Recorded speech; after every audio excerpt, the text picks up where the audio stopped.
Hello, hello. Welcome, welcome. Coming up, I'm going to be playing or replaying a hearing that was held today live. And I thought it'd be a good idea to play it for everybody because during the day, I know it's difficult for people to always catch some of these things. And the people involved and the discussion that they had regarding what happened on July 13th is, I think, important to us all.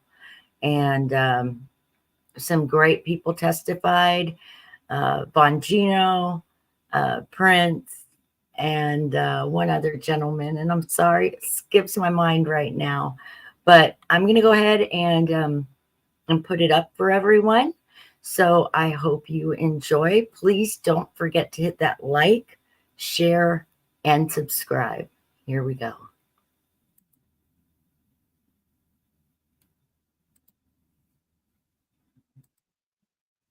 Oops. Sorry about that. Can anyone hear me okay? Check, check.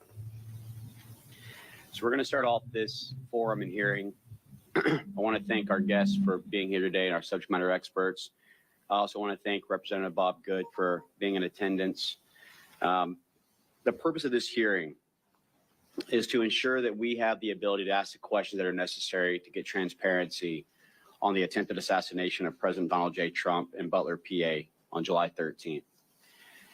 In this hearing, we will identify a lot of the actual failures, but I will be first to tell you that given the fact of the untimeliness and which point this has been conducted, you will see at this stage where I think that criminal gross negligence and purposeful intent will be indistinguishable.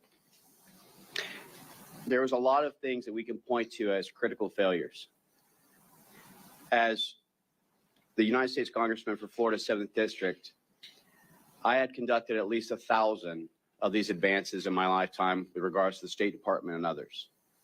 And I can tell you, having worked on a counter-sniper team, having worked on an advance team, that there are critical failures that need to be identified so that the American people can understand the transparency of it, but also to raise the questions and awarenesses of why.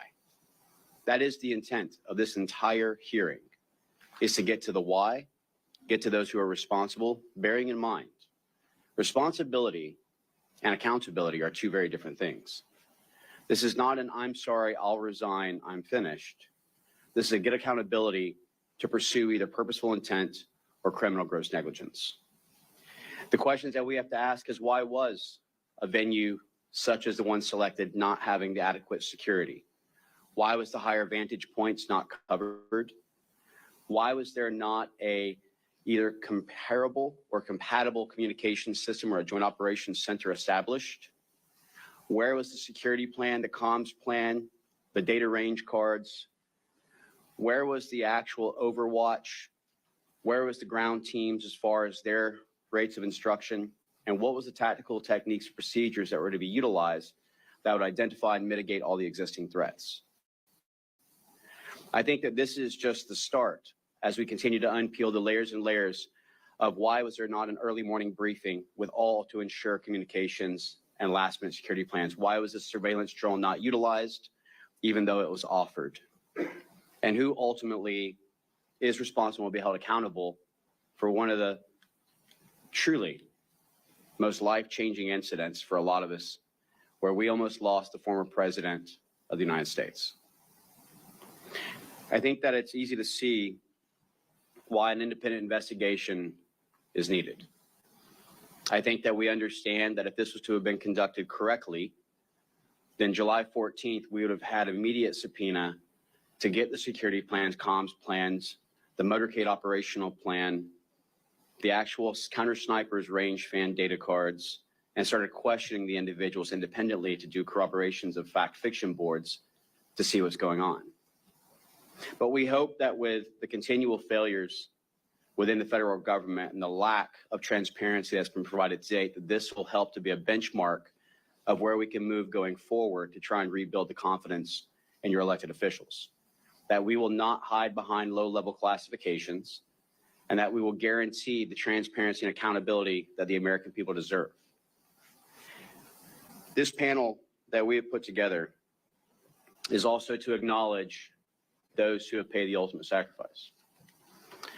Today is August 26th, and I would be remiss if I didn't acknowledge our 13 fallen heroes in Afghanistan of August 26, 2021, and the sacrifice that's been made on behalf of a grateful nation. It's time for us to reflect on what the cost is of these freedoms, and I also want to acknowledge the service and the murder of Corey Compatore, and let his family know that we are here, we are listening, and that we will get accountability. I want to thank our members that are here as well. And I want to just end with this. While this is the first hearing of its kind to come together, it won't be the last. And this is a message to all of Congress that if we are not selecting people based on meritocracy, that independent investigations such as this will continue to move forward, that there are members and conservatives who will not be silenced, and that we will continue to strive for accountability in government, as well as for transparency for America. And so with that, I'll turn it over to my good friend and co-chair, the Honorable Eli Crane. Thank you. Thank you guys for coming here today. Can you guys hear me in the back? Yep. Awesome. All right. I want to also acknowledge and thank my friend and colleague, Bob Good, for showing up today.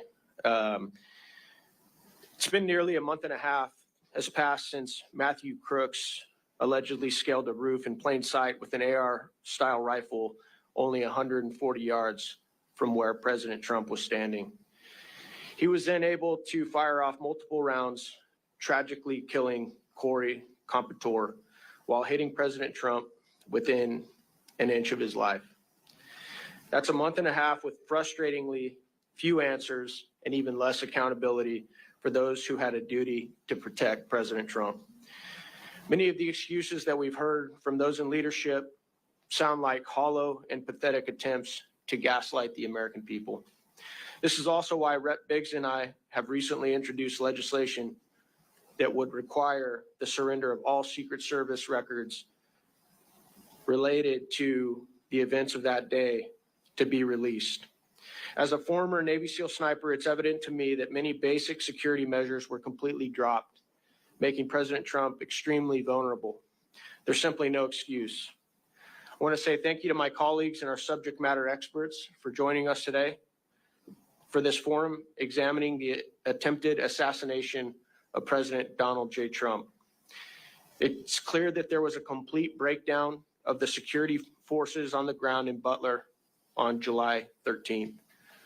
Today, we'll be examining how this breakdown in basic yet vital security measures nearly resulted in the assassination of former president and current nominee for the highest office in the land. After the last hearing with former Secret Service Director Cheadle, during which the House Oversight Committee received no substantive efforts, it's imperative that we continue to conduct oversight regarding the actions and failures that occurred on and surrounding July 13th. Accountability must be inescapable for those responsible. While coverage of the attempted assassination has all but disappeared from mainstream news outlets, we're committed to keeping our eye on the ball to ensure that this never happens again. I'd like to again thank our subject matter experts who are with us today for giving their time and their knowledge to help uncover the truth and bring all facts to light. Now I'd like to take some time to introduce each of these men and provide a brief summary of their relevant backgrounds and expertise. In addition to being a well-known political commentator, radio show host, and author, Dan Bongino is a former United States Secret Service special agent. In 2002, he left the New York field office to become an instructor at the Secret Service Training Academy in Beltsville, Maryland. In 2006, he was assigned to the Presidential Protection Division during George W. Bush's second term. He remained on protective duty after Barack Obama became president, leaving in May 2011. Mr. Bongino, thank you for being with us. Eric Prince is an American businessman, investor, and a former U.S. Navy SEAL. Hoo-yah. He is best known for founding the private military contractor Blackwater. Prince was commissioned as an officer in the United States Navy via Officer Candidate School in 1992. Prince graduated with Buds Class 188 in 1993. He deployed with SEAL Team 8 to Haiti, the Middle East, and the Balkans. Thank you for your time, sir.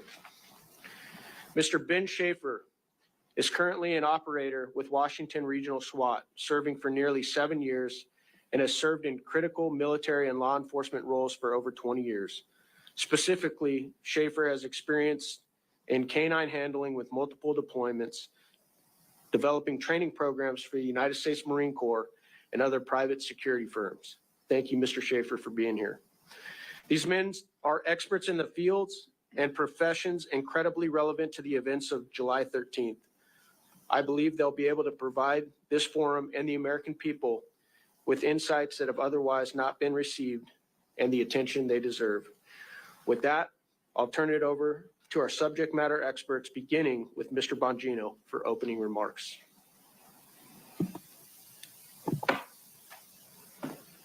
Well, thanks for your time. Thank you for doing this. Sound okay? Everybody hear me back there? Yeah. Great, fantastic. Listen, let's just get right to the point. This was an apocalyptic security failure. A man was murdered in front of his family. 3 people were shot on live television, including President Trump in the head, who came within 2 millimeters of having his head explode on national television in front of millions of people. There's no sugarcoating it. It's no time for BS. Unfortunately, as Congressman Crane and Mills both indicated, the story seems to have been vanquished to the phantom zone of media coverage. It's amazing how we're still talking about JFK's assassination, but nobody seems to want to talk about President Trump being shot in the head on national television, despite the fact that we have no answers. So I have 5 minutes, so I want to keep it quick, and I want to make 3 points. I worked in the Secret Service for 12 years. I loved it. I worked with some really amazing men and women who gave everything. I mean, a couple of them literally gave everything. I know guys who've gotten bizarre diseases overseas, like chikungunya fever and protection operations. Everybody gave a little bit of something in the Secret Service, and it was a real honor to say I was part of it. But they have 3 institutional problems, I believe, in the macro will help us get to the bottom of how this Secret Service apocalyptic failure won't happen again. First, they have a technology problem. The joke in the Secret Service, which is just sadly no longer funny when I was there, and it wasn't funny then either, is they rely on yesterday's technology tomorrow. Think about that. Yesterday's technology tomorrow. Everything from computer systems that waste agents' times, filling out time and attendance records they were doing, to Congressman Crane and I discussing the fact that they only implemented slings, a technology as old as the wheel, about, I don't know, 5 or 6 years into my time in the Secret Service, which is embarrassing. The weaponry was old. Everything was old. These are things I would have talked about sooner if they didn't create a security crisis, and I obviously didn't want to air them publicly. Now you're seeing what happens when you don't have a drone up at a site you could have bought for $39.99 on Amazon. Second, another adage in the Secret Service, you've heard even the new acting director discuss, is the more with less approach. There is no more with less. There's less with less, okay? The Secret Service more with less approach only works if you produce more. That's how capitalism works. You produce a flat screen TV that was probably 20 years ago, $10,000. It's $200 at Walmart now. They produce a better TV with less. That's not what the Secret Service did. They produced less with more. They were given more money and produced less. A 20-year-old criminal outsmarted them on a $40 drone technology piece of device. You're telling me that's more with less? That's disgusting. That's nothing with less. That's less with more. Their budget went up. You guys know, you're appropriators. You know that. Third, and I'll wrap it up with this, turn it over to Mr. Prince. The investigative mission, the Secret Service, that they're telling you they need to make them better agents is total crap. That's garbage. Their agents are talented, smart people. They can figure out how to do protection without running out cheap $20 counterfeit notes at 7-Eleven on a Friday night while the president's getting shot in the head. How is it we have a DEA, we have an FBI, we have TIGTA, the IRS, CBP, and 1,000 other entities with a $6 trillion budget, which I know a lot of you guys have been fighting against this grotesque spending. $3 billion goes to the Secret Service, and we're wasting time running out counterfeit notes. It's a serious problem, counterfeiting. Granted, it might be a legacy item. They started doing counterfeiting. That's not what we do now. Get rid of the investigative mission, turn it over to other people, let them do what they do best and should do best. Protection. Thanks a lot for your time. Thank you for doing this. Thanks to the panelists as well and everyone attending. Appreciate it. We're here today to discuss a tragedy for the United States of America that could have been the catalyst in the destruction of our republic. World War I started with botched diplomatic security. The assassination of one party's leading candidate a mere 4 months before the election, at minimum, would have unleashed unimaginable chaos and violence. The cancerous rot of unaccountability has metastasized throughout our entire body politic. Our obscene levels of government waste ooze like a gelatinous mold across society. Our borders, so porous they are reminiscent of a spring flood tide. The security apparatus suffers failure upon failure globally. Our enemies mocking us even while the permanent deep state has weaponized the justice system and delivers a Soviet style of lawfare. In the case of Butler, Pennsylvania, only the disinfectant of transparency and accountability will start to repair the cascading errors that led to the tragedy. In analyzing tragic events, Gray's laws come into effect. Any sufficient advanced incompetence is indistinguishable from malice. The mission of this panel must be to provide a no-holds-barred analysis of all the shortcomings that piled up to enable Butler to occur. An op order for the next administration to correct decades of drift from excellence. I know how difficult high-threat executive protection work is.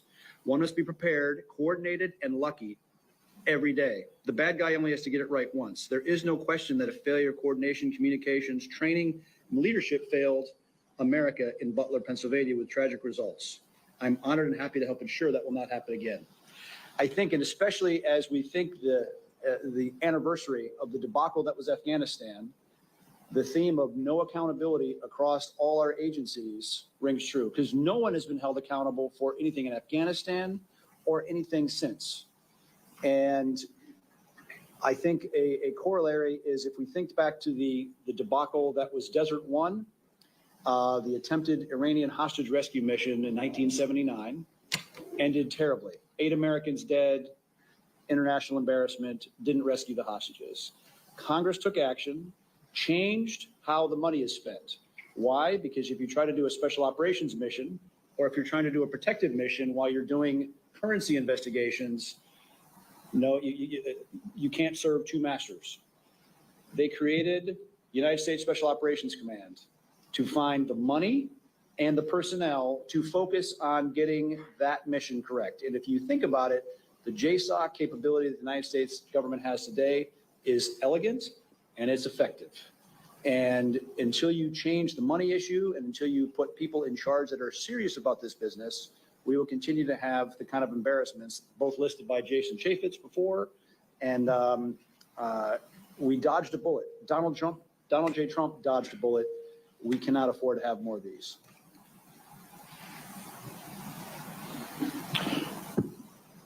Good morning. My name is Ben Shaffer. I'm a SWAT operator with Washington Regional SWAT Team. It was tasked for presidential support on that day. I just want to take a moment to thank everyone for the opportunity to be here today as you examine the assassination attempt on former President Donald J. Trump in Butler, PA. Before I begin, I feel compelled to also echo those condolences for all the victims that suffered that day and continue to suffer because of those tragedies. Since joining the Marine Corps in 2004, I have deployed, fought, and been recognized for exemplary service and performance in both Iraq and Afghanistan. I've provided security services to the President of the United States and other high-ranking members in the United States government. I've protected diplomatic persons, high net worth corporate clients, media personalities, investigative journalists, and the general public. I continue that work today as a SWAT team leader and executive protection specialist. I've been recognized on numerous occasions for my high level of professionalism, proficiency, and knowledge of all security measures while working in those fields. As I analyze what happened in hindsight and real time on July 13th, there's a few points that I'd like to talk or mention that haven't sat well with me or I haven't been able to reason. Part of that is in the communication conversation of what happened that day and the abilities or lack thereof.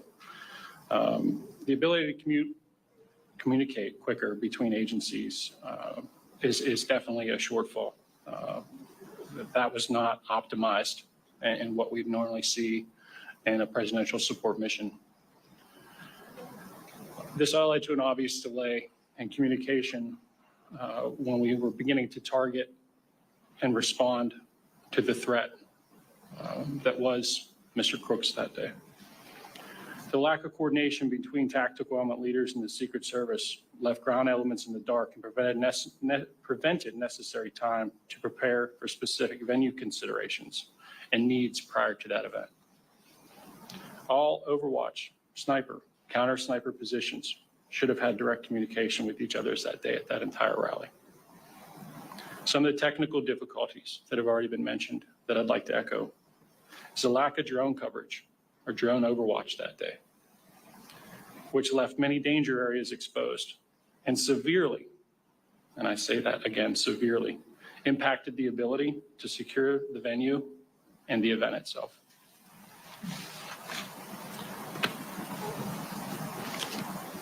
Other points of failure, other danger areas that have been noted, and I feel the need again to echo those, is the water tower that was located in the northeast section of the event. That's a major, if not catastrophic failure to not identify that that is a elevated, optimal, and opportunistic place for anyone with any kind of knowledge to wreak havoc on that event. The task that day, broken down, included local law enforcement's responsibilities that include traffic, parking, and access were their primary roles. State law enforcement handled crowd control, medical support to those in need. Due to the temperature that day, there were a lot of heat casualties, a lot of heat strokes, a lot of heat stress induced issues. The local counter assault teams were to neutralize and mitigate any threat to the former president. Local SWAT counter sniper teams were to scan and hunt for anyone deemed a deadly threat to any member of the crowd or the former president. In conclusion to what I have to say today, there's no question that there were critical failures during the Butler event. It is important that we learn how and why this security failure occurred so that we can better provide safety and security to those high-ranking officials and the general public in the future. I truly believe Americans deserve that. Thank you for your opportunity to testify before you today. Happy to answer any questions that you may have. Thank you so much. This forum having come to order, I want to remind everyone that we will be going in 10-minute segments. Should there be a need to have a second round of questioning, we will then limit that second round of questioning to 5 minutes each. The first person who will start this out is the Honorable Andy Biggs.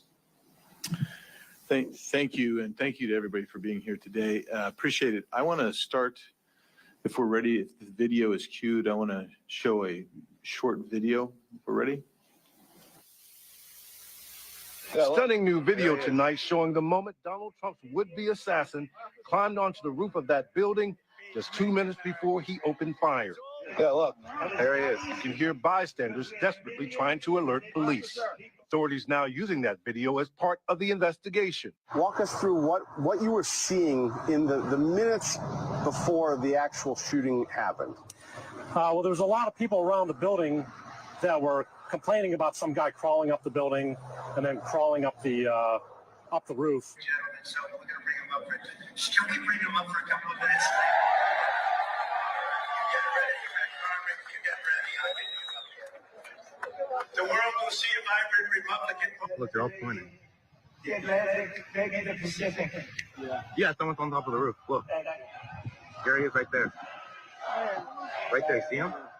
He's laying down. See him? Yeah, he's laying down. And look what happened to our country. Probably 20 million people. And you know, that's a little bit over that short. If you want to say something,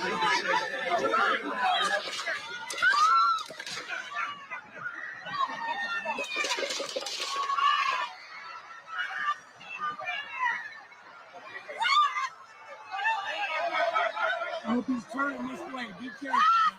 According to a former agent, Secret Service counter sniper teams should have scoped out and advanced all those areas where there were potential threats beforehand and known what the line of sight to Trump could be.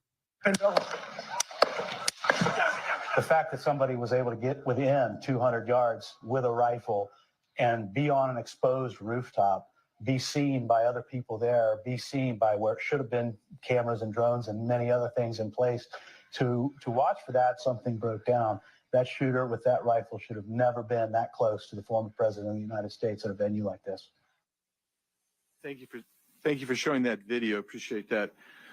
And so we've seen aspects of those videos because those are public domain videos. One spectator was killed, and we express condolences to his family, Corey Comprador. 2 others were critically injured, David Dutch, James Copenhaver.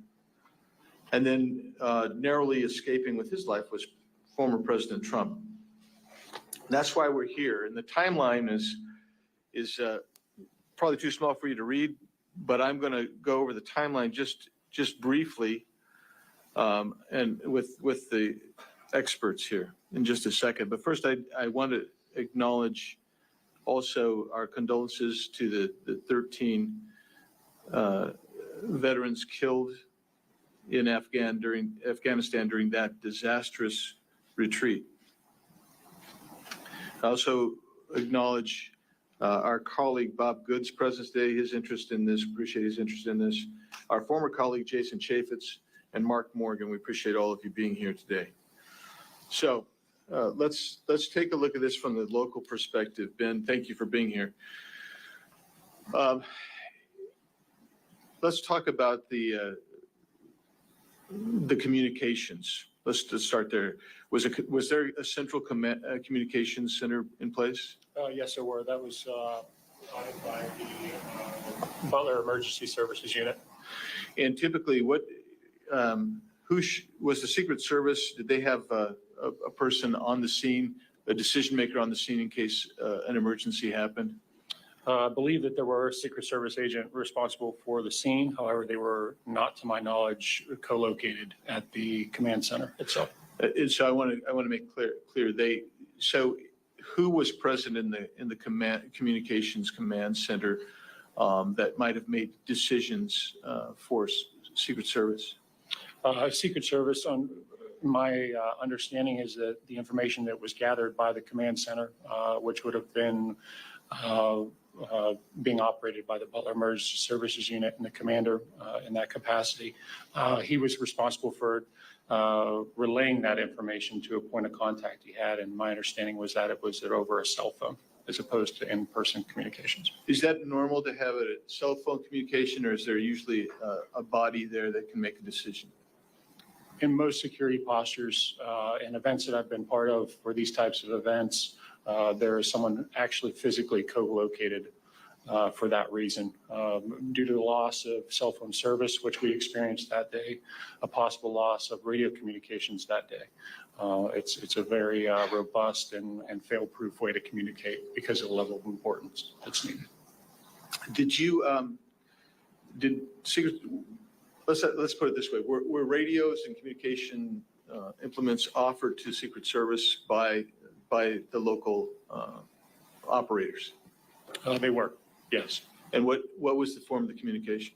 The form of communication would be some type of encrypted law enforcement style radio. And do you know, did the Secret Service avail themselves of that? Did they obtain those radios? I believe they were offered, but I do not believe they were taken. So they did not utilize the preferred mechanisms of communication that was offered to them. That's correct. Let's talk timeline for a second. So if we look at this timeline, it indicates to us, I'm going to go 5:10, at 5:10 p.m., the shooter is identified as a suspicious person near the AGR building. Does that sound right to what you're understanding of the timeline? Yes, sir. And so at least some point, somebody had seen him by 5:10 p.m. That's an hour before the shooting. They adjudicated he was suspicious. And in testimony before the committees of Congress, they indicated to us that, when I say they, I'm talking Cheadle, Rowe, and Ray, the directors and interim directors of Secret Service and FBI. They indicated to us that there's a distinction between a suspicious person and a threat. And so you have a suspicious individual, you have a threat, there's an interim category as well. What's that interim category?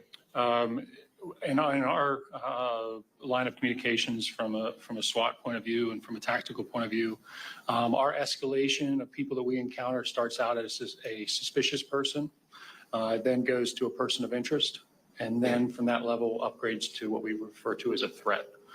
And each one of those warrant a different response. So the actual shooting takes place right about 6:11 p.m. So an hour elapses. How soon after the first identification of the shooter, which is at 5:10 p.m., did you? Before we get there, let's lay the foundation. What were you doing that day? I was in a counter sniper role with one of my teammates in the southwest quadrant of the event center. Distance-wise, it was approximately 238 yards southwest of the podium and approximately 348 southwest of the shooter's final firing position. And so he was not ever in your sector of responsibility? Nor in my visual, nor sector, nor visual. I never had visual. How soon after he's identified were you given information that, or did you hear information that there was a suspicious character that you should be alerted to? I believe those text messages came across, and just to give some background on the text message tactics. So in this type of event, as tactical officers, we try to build redundancy in communications because it's so critical. We start out in a primary role, which would have been our radios that day, communicating on a designated channel amongst all the tactical operators. Because we were in support of the host agency, which would have been the Butler, the Emergency Services Unit, we also were running a secondary channel that was our local Washington Regional SWAT team channel. On top of that, the snipers and counter snipers, or I should just say the counter snipers, there were no snipers involved in our chat, had set up another chat to be able to provide any type of pictures or any type of relevant media or anything like that we'd have been able to crosstalk. So did you ever see any pictures? Were any pictures ever sent to you? They were. The pictures came across the chat at approximately 5:38. So about 30 minutes after the shooter, then at that time, he was a suspicious individual. That's correct. And when he gets up on the roof and he's crawling across the roof, is that what threat assessment would normally be made of that guy at that point? Sure. I think it's important to mention that, from the time the original pictures were taken, the comment of him possibly having a rangefinder or that he was confirmed to have a rangefinder at that point would have automatically escalated him in our protocols from a suspicious person into a person of interest. And that would have warranted some type of either investigatory detention or a stop and question at that point when the rangefinder became a factor. Then, Mr. Shaffer, at what point in that hour or before were you notified of the rangefinder, use of a rangefinder? Within minutes of the original information being passed. So I would say shortly after 5:38 p.m. or 17:38. Thank you so much. My time's expired. You'll bet. Mr. Biggs, Mr. Shaffer, thank you so much. At this point, we will turn it over for 10 minutes with the Honorable Eli Crane. Thank you. I'm going to start with you, Mr. Prince. I know you have a bit of a public profile, but I'm not sure everybody here understands the depth of your experience here. What was the name of the organization that you founded, sir? Blackwater. How many employees did you have at Blackwater when you ended up selling the company? At peak of about 3,500 Americans deployed doing everything from very high-end executive security to aviation and training. 3,500. That's it's pretty large company. Brigade size. Yeah. With other protective companies that did executive protection around the world, how did you guys rack and stack? Were you one of the largest companies, one of the smaller companies? I'd say we were the largest doing that. We never really intended to be in the security business. I started after the SEAL teams and built a training facility. SEAL teams had been using private facilities since the 1970s, and no one had done one on an industrial scale. And started, and then as the demand signal of 2 wars and all the gaps created by trying to take a conventional military into a counterinsurgency created a lot of demand signal. And so we responded by providing a lot of executive security and ended up doing most of the diplomatic security work for almost 10 years. Yeah. Though there's some similarities between what the Secret Service does and what you had to do overseas, there are definitely some differences. Sure. In fact, we interacted with the Secret Service whenever the president or some other senior person was coming over. In fact, before we took over security first for Paul Bremer in Iraq, the Secret Service came over to do a study if they wanted to handle it, and they didn't want to touch it at all because they are used to being able to shut down everything and create their own bubble. You can't do that in an active war zone. So that job fell to us, and we grew into that. It was, and that expertise also led us to doing a lot of training for other State Department programs where we'd had at least a dozen countries send their Secret Service equivalents that protected their presidents, and whether that's Lebanon, Colombia, Taiwan, a lot of places with active threats and very active, whether it's Sicarios or Hezbollah, we prepped those units to face that kind of threat. And we did it. We did 100,000 missions. No one under our care was ever killed or injured. I want you to repeat that, sir. Did you guys ever lose a protectee? No, we did not. Thank you. You said something interesting on an episode of Sean Ryan that I saw a couple weeks ago. You said it's in, thank God it was a 20-year-old kid and not a 10-man Hezbollah team. Can you expound on that a little bit? Sure, because the fact that a 20-year-old kid could get his drone in the air, could get himself into a firing position only 140 yards away. 140 yards is point blank range. My then 12-year-old son could have made that shot. Yep. And thank God that 20-year-old aimed at a headshot at President Trump, because if he'd aimed center mass, President Trump would probably be dead, because I don't think he was wearing plates. He wasn't wearing any kind of body armor that would have stopped that rifle round. And a 78-year-old man taking a gunshot wound to the upper chest is not going to go well. A Hezbollah team or ISIS or you name the terrorist organization that actually knows what they're doing would have been successful that day. And the Secret Service was nearly defeated by a 20-year-old, and we all, including Donald Trump, literally dodged a bullet that day. So I want to double down on that real quick. In your opinion, in your professional opinion, is the Secret Service in its current form and leadership able to stop a threat like that? President Trump was definitely deprived of resources that day for whatever their political reason. They had 1/3 the amount of agents covering him as were covering Jill Biden in the same region at an indoor event. She had 12 post holders covering her. Again, no statutory or constitutional authority for the First Lady. Donald J. Trump was awarded, had 4 Secret Service agents assigned. And I think even when you look at the debacle of a failure of the advance team to actually secure the perimeter and to deny the obvious sniper hotel locations where a bad guy is going to set up from, to the complete lack of coordination and communication, not communicating with the local law enforcement, not taking the radios of local law, come on, to even when shots were fired, the clumsy, unprofessional way of getting the protectee off the X. There was catastrophic failure across the entire enterprise. Thank you. Mr. Bongino, I want to turn to you real quick. As somebody with a lot of experience in the Secret Service, is it correct, sir, that you at this point have members of the Secret Service whistleblowing and calling you right now to talk to you about the culture of the Secret Service? There are so many. It's getting to the point now where I thank them and say, but I've already heard that from 10 other guys.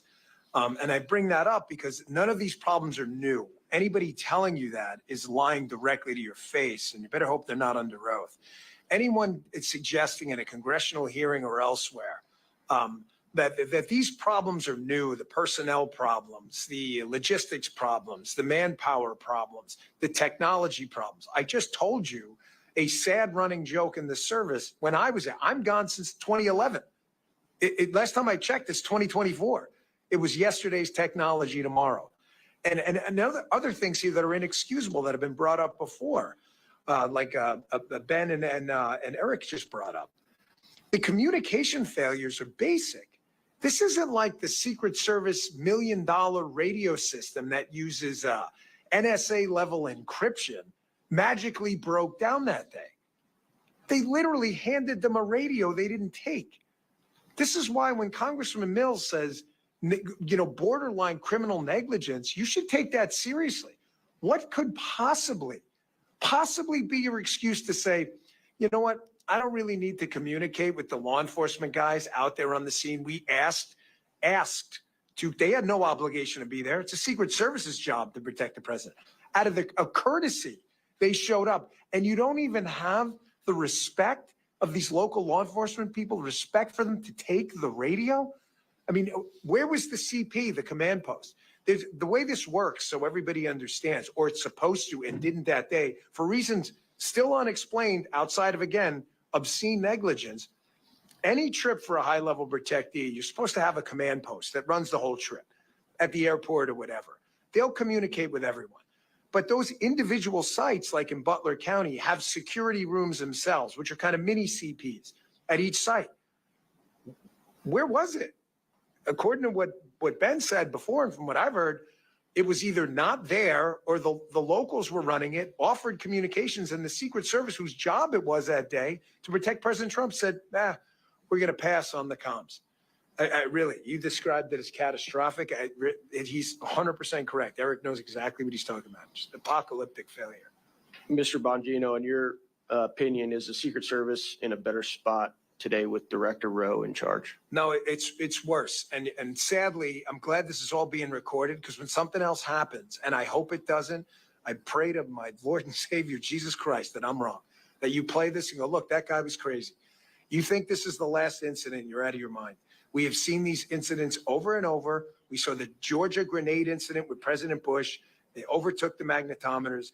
The Secret Service leadership in charge now with the exact same people. Exact same. Can you imagine a C-suite at a company that makes widgets?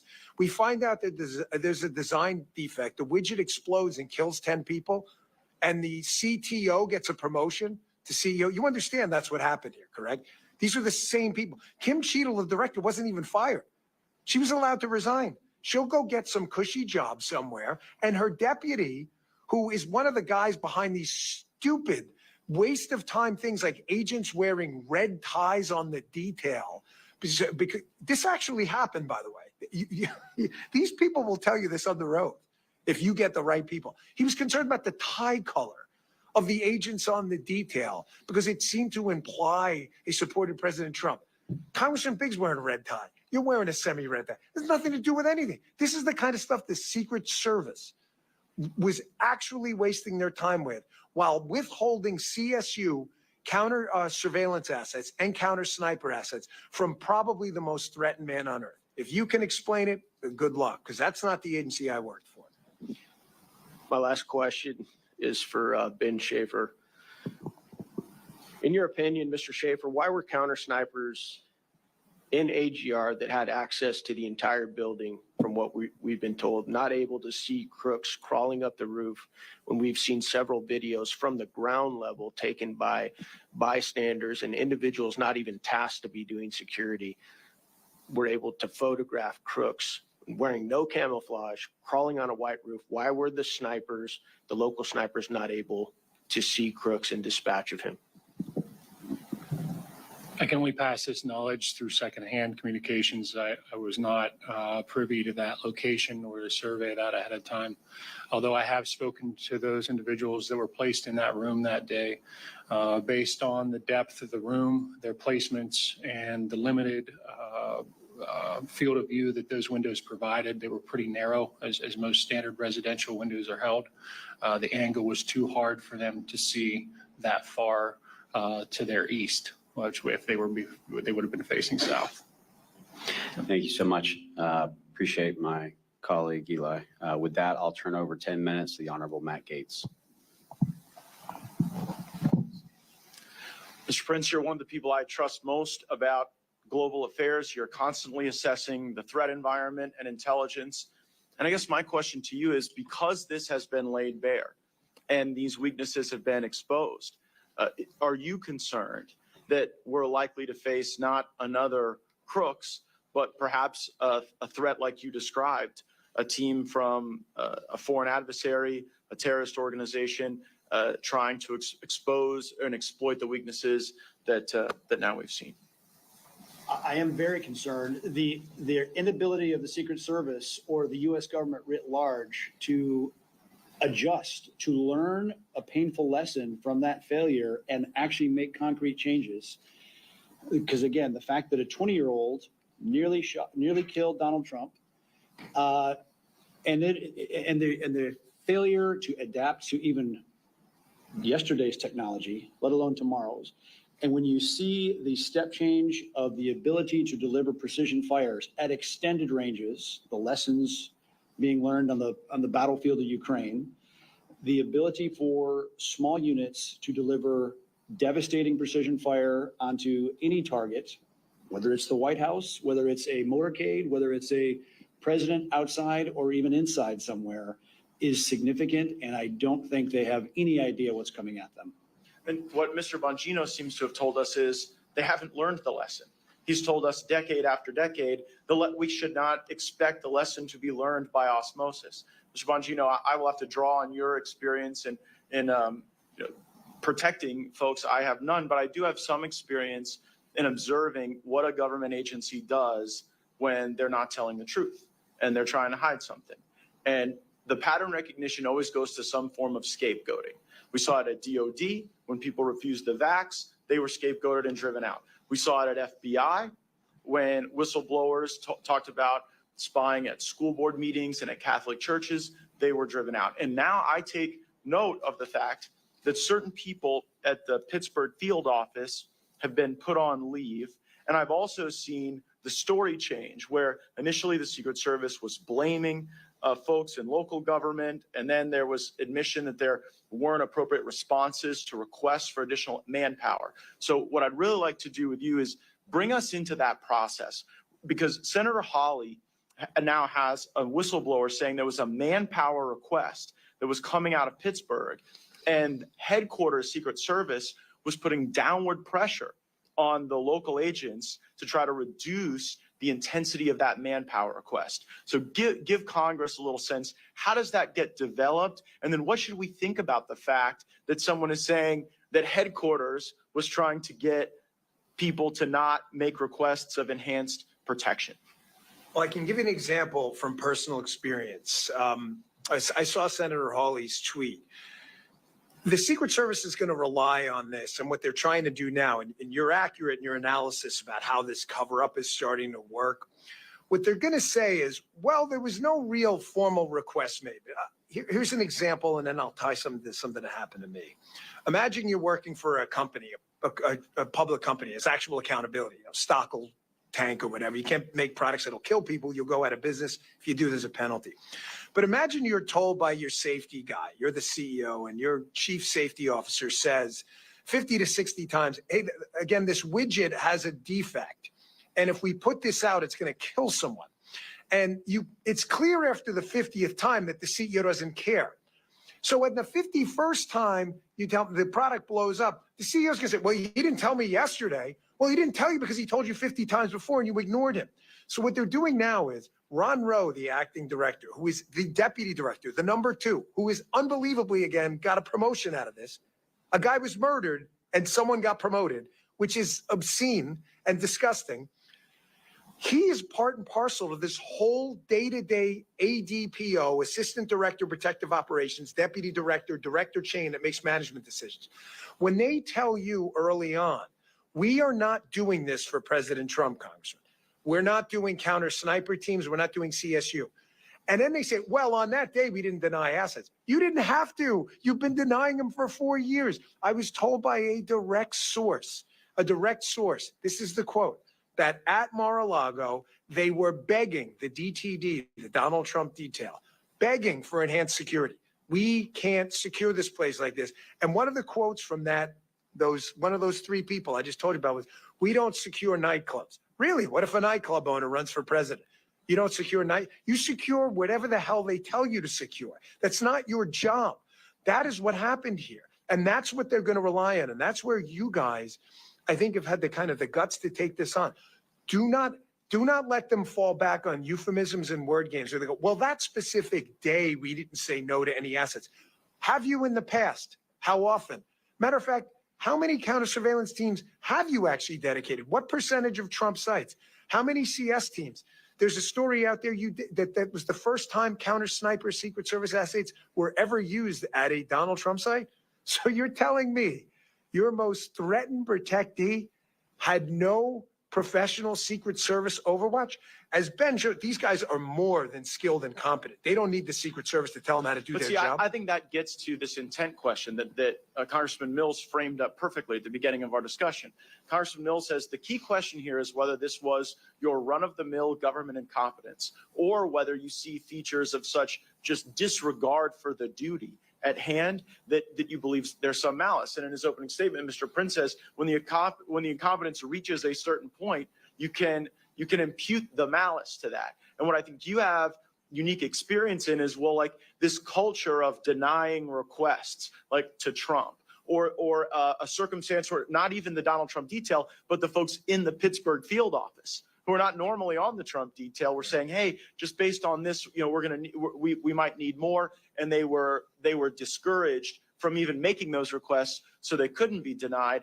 I think you can give us a lot of insight into the type of questions we need to be asking and of who to understand that culture, because like you think of the Secret Service, they're off with a number of protectees, yes, right? Of all kind of different profiles and different, I guess, priority, for lack of a better term. And so like, what should we think about imputing malice at a point in which Donald Trump, one of the most threatened people on the planet Earth, is having to endure these denials and this culture of limited protection while you're seeing other details, beefed up substantially? I think, and I don't think I put this out yet, but I'll put it out there now.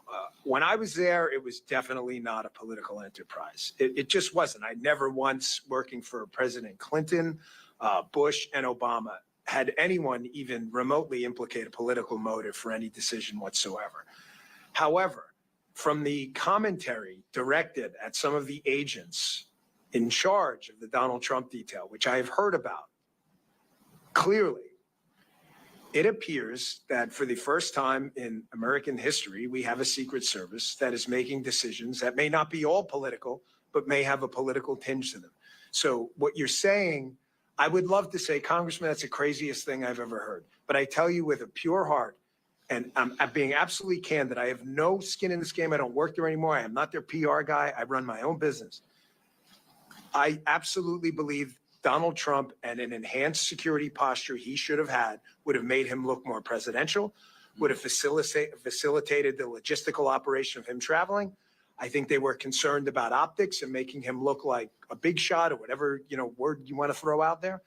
And they were making some of these decisions based purely on grade school level politics. I don't want to believe that, but I didn't want to believe it with the FBI either.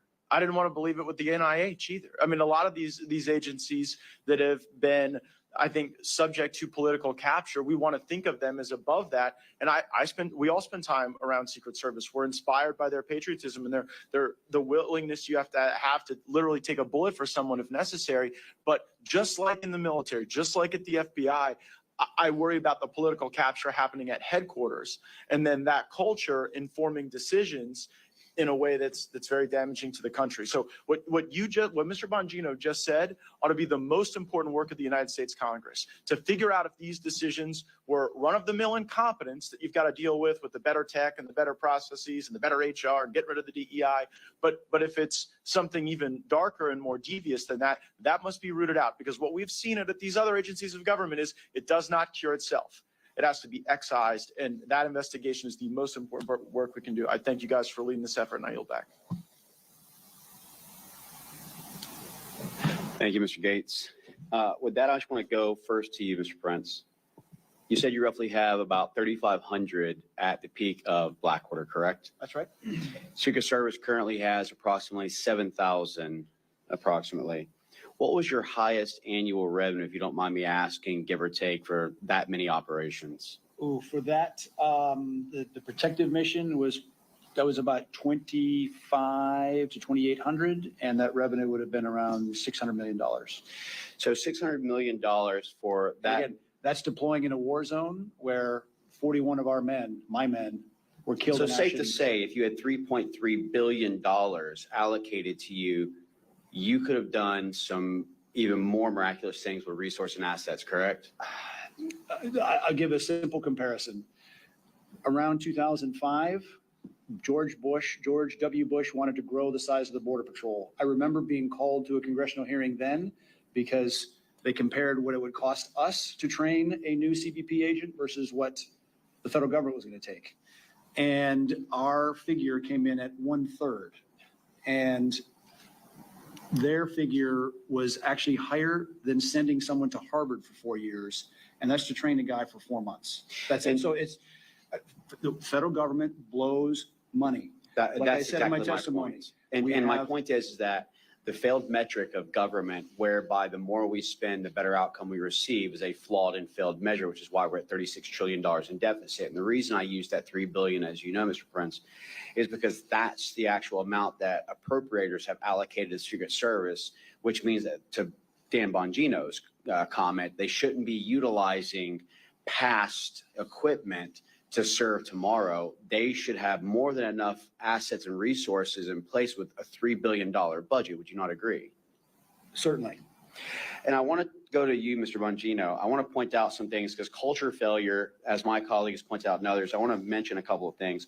August 14th, 2024 is reported failure that a Secret Service agent abandoned her post without permission to breastfeed child before Donald Trump was scheduled to arrive in North Carolina. August 12, 2024, it was reported that a Secret Service special agent who was an official site agent for the July 13 Butler PA rally is under investigation for posting videos and photos for protective assignments to social media.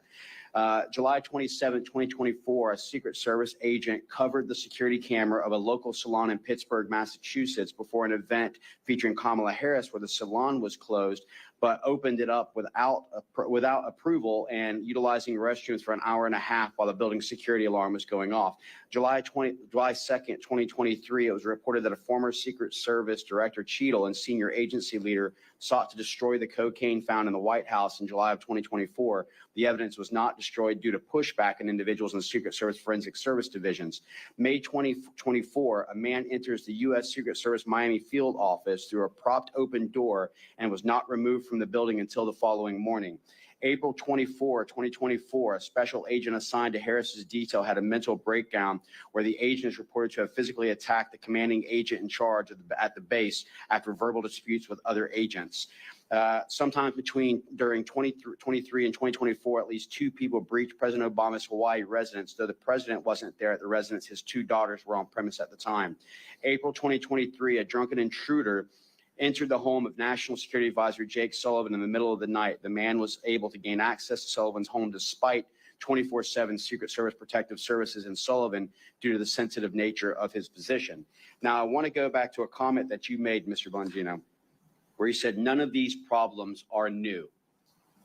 I think just the list of those that I've just mentioned shows that this is not a new problem, but it's existed for quite a while. And with a $3 billion annual budget, I would think that we would start evaluating those mistakes to make those corrective actions.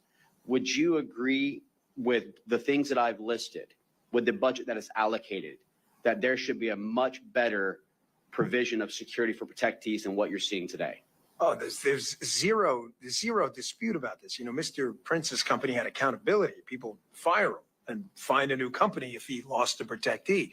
You can't fire the Secret Service. 18 USC 3056, they're obligated to protect him. The Secret Service has a culture problem, Congressman. I was an instructor in our training academy in Beltsville, Maryland for 3 years. I ran operations over there, taught investigations over there, spent a little time in the control tactics unit. I was there for 3 years. Unfortunately, I can't count on one hand. I would need probably two and toes as well to count how many agents who could not meet even basic protective functioning skills and criminal investigative skills, but who met other criteria completely irrelevant to job performance, who were pushed through and told with a wink and a nod, this woman or man needs to graduate. Well, why? They're clearly incompetent. Every instructor who's encountered this person has said this person's incompetent, to the point where in judgment drills, they're killing the protectee in the judgment drills. That's kind of not what we do. You're not supposed to shoot the protectee yourself in a simunition drill. And you would say things, you would hear things, excuse me, from special agents in charge. And I encourage you all to look into this, how the training center works and how they graduate students, where they would say, well, that person files a lot of complaints, like EEO complaints. Okay, well, are they real? That sounds serious. Sounds like a serious thing to me. I'd take that stuff seriously. And they would say, well, they file them enough that it's become a nuisance and they're not really legitimate. But because this person files a lot of complaints, we need to graduate them. Some of those people now, matter of fact, not just a few, but many are out on protective assignments now. And again, this So what is you're not saying is that DEI plays a major role, not meritocracy, with regards to the current culture that has been fostered. No, not a. No, the major role. The Secret Service right now is dominated by D. It's not a role. It's the role. You ask agents on the president. I think that everyone's heard me say before, DEI equals DIE. You know, DEI stands for didn't earn it. And Well, we it need to did be for very Corey cautious in how we So do this. ask his family. Correct. I just want to move on briefly with the time. Mr. Shaffer, I just need you to kind of confirm the no's. And when I say confirm the no's, you'll understand.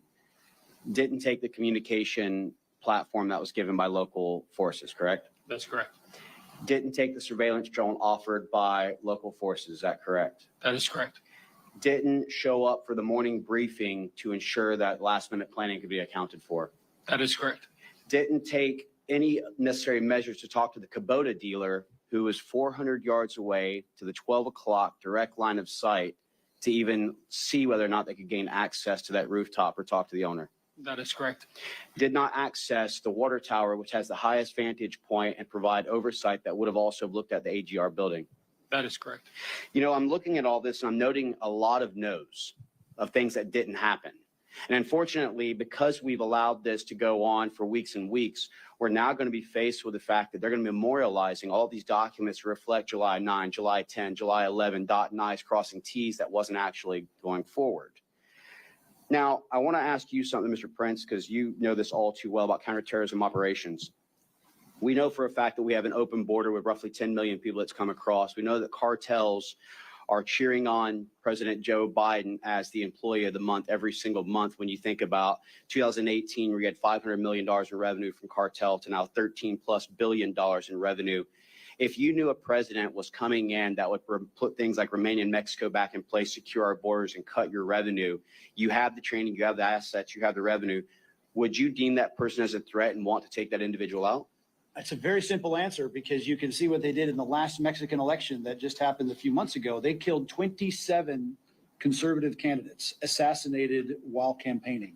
And noting that you had the successful counterterrorism operation that eliminated the shadow master Qasem Soleimani of Quds Force, as well as for Abu Mahdi al-Mohandes, who led the Iranian proxy militias of Iraq, would you deem that as them declaring a fatwa to increase your threat profile as an individual protectee? Certainly the Iranians would see it as a risk worth taking. And you also note that a question that needs to be asked of the FBI is that on July 12th, a 46-year-old Pakistani male named Burjan was actually captured who had also plotted assassination against President Donald J. Trump and 35 elected officials. The question is how did you think an individual who's on a terrorist watch list landed in Houston, Texas, was questioned by the FBI, and I would love to hear his answers because they must have been spectacular, and then released, noting that this individual flew from Pakistan to Iran for 4 days prior to this? Would you note that is very questionable? Again, you can put him in the long list of other people that don't belong here, that our federal government is failing to do their job. Thank you. With that, I have run out of my time. I will now hand it over to the Honorable Chip Roy for 10 minutes. I thank my friend from Florida, Mr. Mills. Thank my colleagues here. I thank you, gentlemen, for testifying here today. And I'd ask my staff they'd put the map up here on the board. And if you would please, the technology folks, would you please play the shooter on roof behind President Trump angle video? And as we get this queued up and we start to play it, I'm gonna ask you some questions. I'm gonna start with you, Mr. Bongino. Trying through the question that I'm wrestling with, a lot of Americans are wrestling with, which is whether or not the failures here that we're all observing. Everybody agrees there was failure, almost catastrophic failure, and certainly catastrophic for Mr. Comparator and his family. But was there more? Was there willful blindness here? So if you could cue up the video, that'd be great. They've got that queued up. If they don't, then I'm just going to go ahead and proceed. Great gentlemen. So we're going to bring him up for. Can we bring him up for a couple of minutes? You get ready. The world will see a vibrant Republican. See beyond the president, you can see the shooter moving across the roof. Now, I look at this as someone who is a prosecutor, who worked in the U.S. Attorney's Office, who worked in the Attorney General's office, not as someone who was a sniper like Mr. Mills or Mr. Crane, working the Secret Service. But to be very clear, the perimeter, the building he shot from is outside of the perimeter. And the video we see, we can see him clearly just a mere 130 yards away. So here's the setup that I want to ask. I'm going to start with you, Mr. Bongino. Do you believe that you can just chalk up to mere incompetence that the Secret Service did not attend the 9 o'clock meeting for scheduling purposes? They literally just didn't attend. Can you chalk up, and just, I'm going to go down the list and just jump in. Can you chalk up to mere incompetence the conversations about the communications that we talked about before, where you didn't have a body present and they were using the cell phones and they did not retrieve the radios, as Mr. Higgins has reported? Can you chalk it up to mere incompetence that they identified crooks about an hour ahead of time, and then President Trump was never removed from the stage? They didn't delay, they didn't hold him back, they didn't remove him from the potential danger. That the perimeter did not include the buildings around over here, and to the extent, should there have been a perimeter that was farther out, and to the extent that the perimeter wasn't farther out, that they at least make sure the building wasn't covered. Is that just incompetence? Is it just incompetence that there was no drone being flown and the drone was turned down by the Secret Service? Was it just incompetence that the shooter had a drone, as the FBI director testified in front of the House Judiciary Committee, that he literally had flying within a couple hundred feet of the stage the same day, mere hours before the shooting? Is it just incompetence, what we're hearing now about the whistleblower saying that there were no canines? Was it just incompetence that there wasn't sufficient policing along the security border? Was it just incompetence that there was allegedly an abandoning of the post due to heat? That there was supposed to be someone on top of the roof and that they didn't get on the roof because it was too hot? Is it just incompetence that there was additional security requests turned down, according to the memos that we saw out of Senator Josh Hawley, and encouraging agents not to request additional security requests?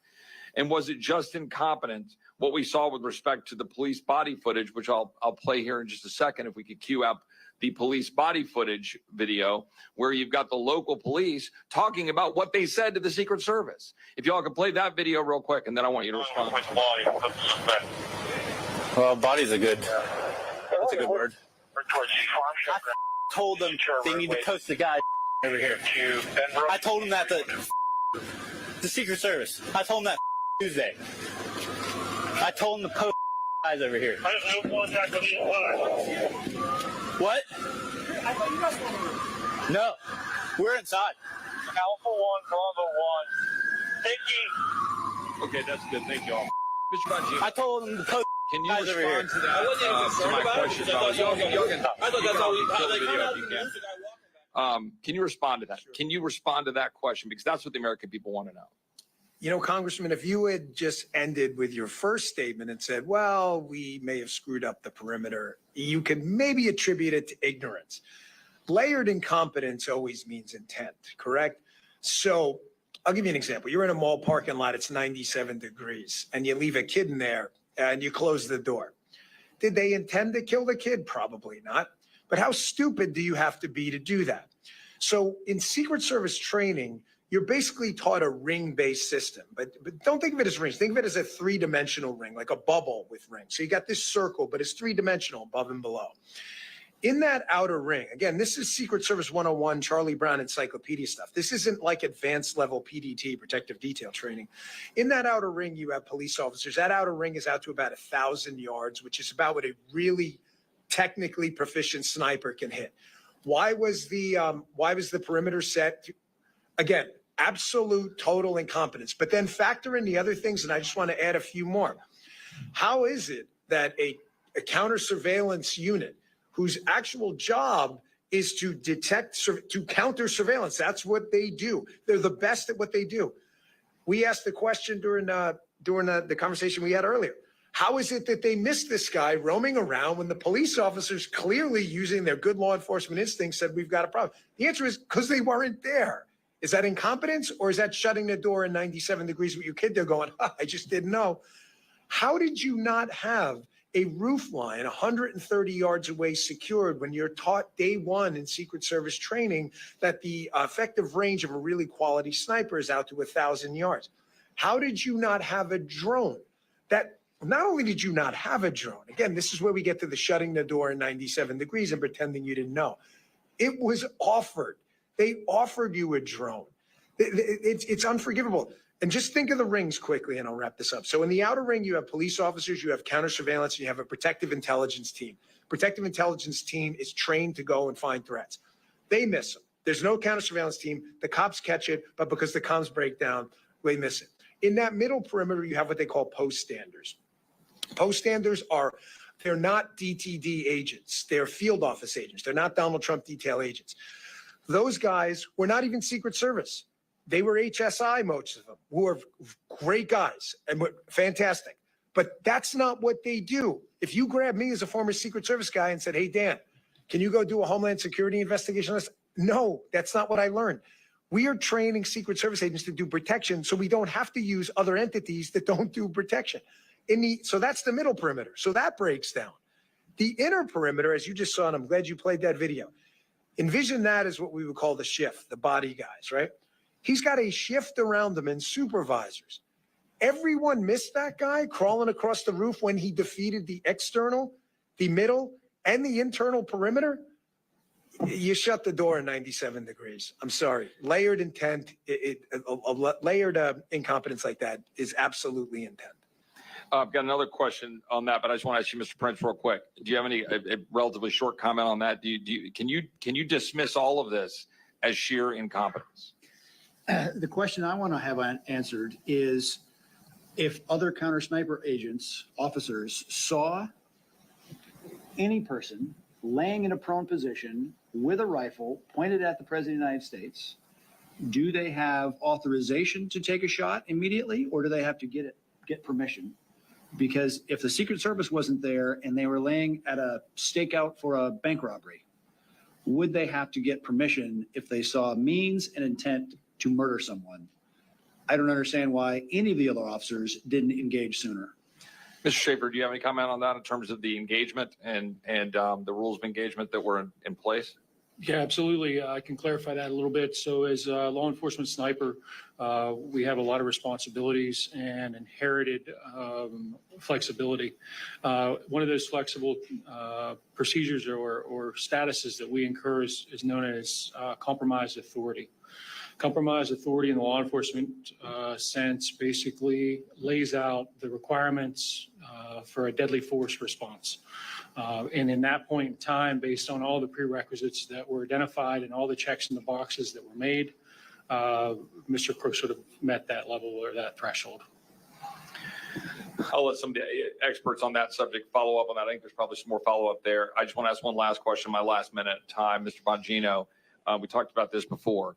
I have seen credible information, the extent to which the shooter had significant explosives that were sophisticated beyond that you would expect some 20-year-old just to put together, and that he had sophisticated detonation devices on his person, or a sophisticated detonation device.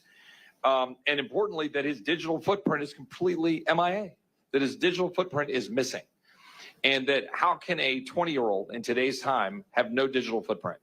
So do you have any thoughts on that? Any comments on that? And that'll be my last question. Well, 4 years of doing protective intelligence investigations with the Secret Service, interviewed probably hundreds of people who have credibly threatened our protectees. I've never seen anything like it. If you would have told me it was a 60-year-old guy who had lived most of his life without a computer and for the last 10 years had been planning this, hard to believe, but digestible. You're telling me a 20-year-old kid who's grown up in the digital era figured this out when he was, 13? To never get an online presence? We've seen nothing. Nothing. We're now 6 weeks in. There's not a Facebook photo. You know, it's incredible. We know every single thing about these shooting incidents when there's a political narrative to be had by the media and the other side. We do. You know who their high school girlfriend was. Sadly, you know everything about these people. We know nothing about this guy. And sophisticated explosives. We have this massive law enforcement bureaucracy. No one's got him with an online search history at a library saying, how do I build this? He's 20 years old.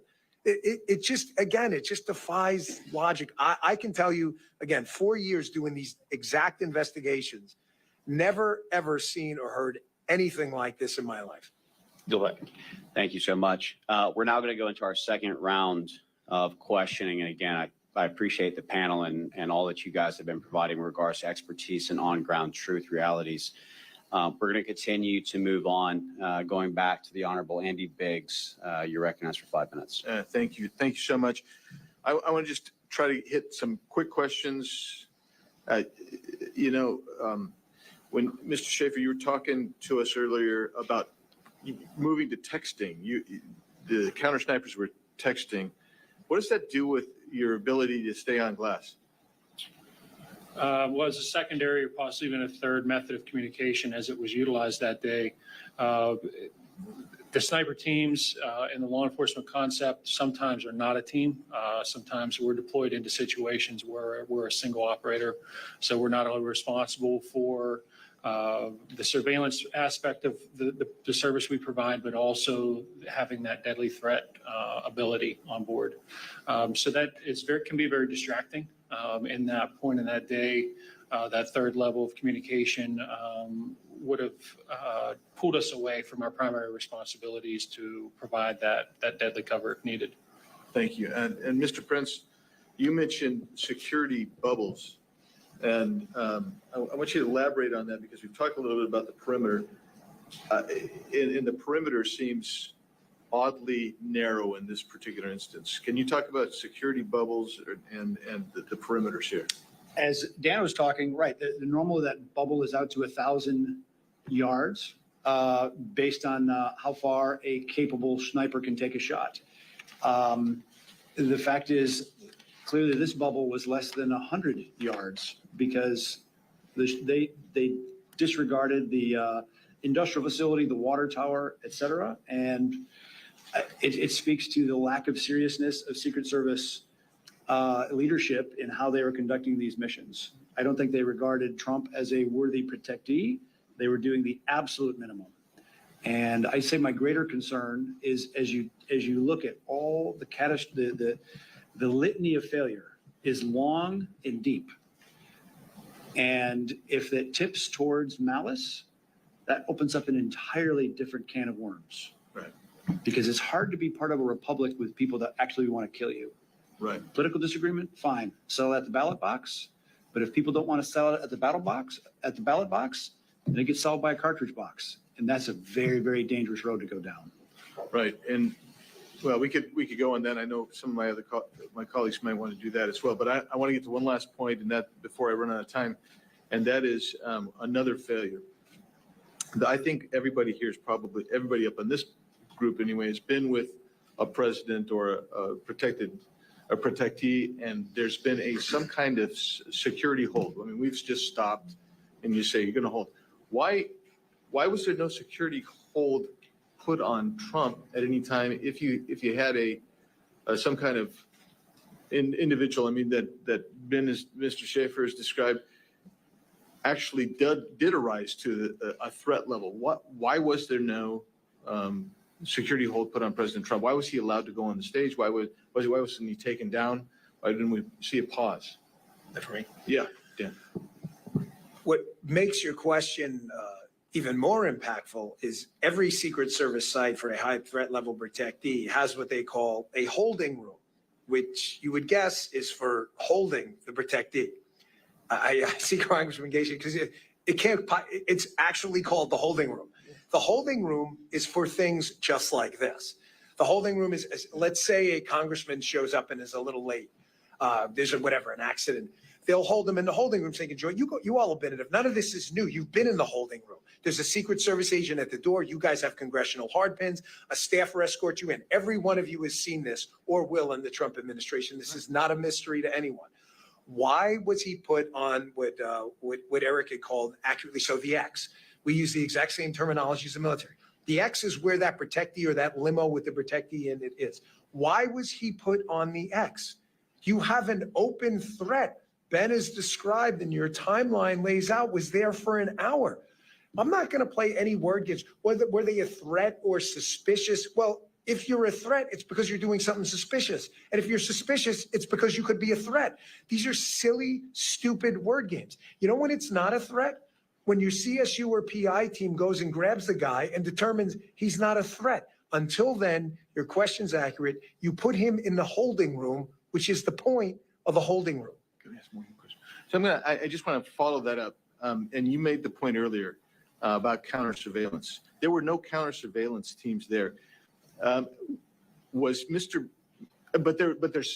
a public domain videos of him, Mr. Crooks, wandering around. Was there anything in his behavior wandering around that if you would have had a counter surveillance team there, it would have triggered an interaction with this guy earlier?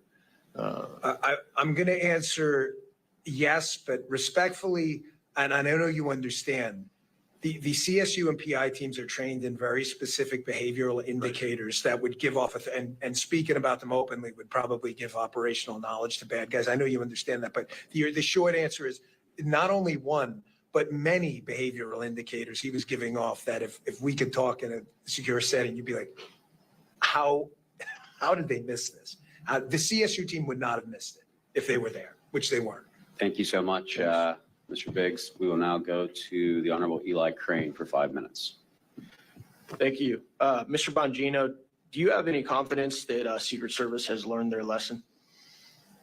No, because I've been involved in a number of, we have 10 years in the Secret Service. I was in the training center when the Georgia grenade nearly exploded. And, you know, the only reason it didn't kill President Bush is because the guy wrapped it in a towel. That's it. It's the only reason he survived, because we got lucky.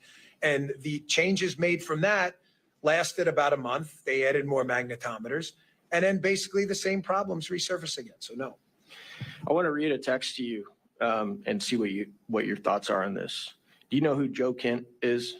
Who Mr. Bongino? Joe Kent, he's running for Congress right now, Special Forces guy. Oh, yes. Up in Washington. Yeah. This is a text he sent me on, I believe, Monday, August 19th. He said, "Hey, brother, I know you are doing an independent J13 investigation. I want to share this anecdote with you from my experience with Speaker Mike Johnson's U.S. Secret Service detail this weekend. Bottom line up front, Speaker's detail was incredibly lax, failed to seal off all entrances to a very small venue. Johnson wasn't secured and very easy to access. Long version. We had a local steakhouse host my fundraiser with the Speaker. Location was only available after people RSVP'd. But the entrances to the steakhouse had Kent for Congress signs on the two entrances. One entrance was inside the hotel, one out on the street in a busy pedestrian area. I arrived about 45 minutes early to check out the venue and to make sure my team had stuff ready. I also wanted to see if the U.S. Secret Service had a checkpoint set up. I carry everywhere. I planned on leaving my pistol in a hotel room my team had there. I entered the hotel, followed the Kent signs into the steakhouse, and immediately walked up to the unsecured holding room the speaker was in. He was on a call, so he did not notice me. Neither did any of his detail. His detail was inside the restaurant just BSing. No control over the two entrances at all. Once the event started, they put on a good show and looked the part. I can't interpret their intent, but they failed a basic, simple task: secure the two entry points, a shocking level of incompetence. The event was in Vancouver, in the shadow of Portland, Oregon. Mr. Bongino, is Speaker Johnson, what's his job? Well, that would be Capitol Hill Police, but it speaks to a larger issue with these security failures. What was mentioned about 3/4 of the way through that text, where everything becomes about optics. I'll give you just a quick example. You know, think about this. Why are Secret Service agents out there wearing suits? You don't see that with a lot of Israeli Shin Bet and others, because the threat over there is existential every day. I mean, these are little things. You're worried about optics and what people look like, red ties on agents and guys who've got their shoes shined, when you're not worried about door kickers who are going to keep you alive. The good show part is a problem, and it's ubiquitous, whether it's DSS, whether it's Capitol, whether it's Secret Service. We have to start focusing on job tasks and not, operational optics or who's got the freshly pressed suit on. These guys have to be out there ready to go into action and defeat that 15, 20-man Hezbollah team or group of Sicarios Eric's talking about before. This was a 20-year-old kid who broke them down. Can you imagine if they had detonated, taken out that fence line, and rushed a 10, 15-man team in there with rifles and heavy weapons? It would have been a mass murder scene. That motorcade would have never gotten out of there. Yeah, thank you. You were talking about slings earlier and how long it took the Secret Service to adopt slings on their primary weapon system. Why is it important to have a sling on primary weapon system? And what is this? Why did it take so long for the Secret Service to get on board with having their agents carry slings? I candidly wish I was joking with you guys, but I'm not.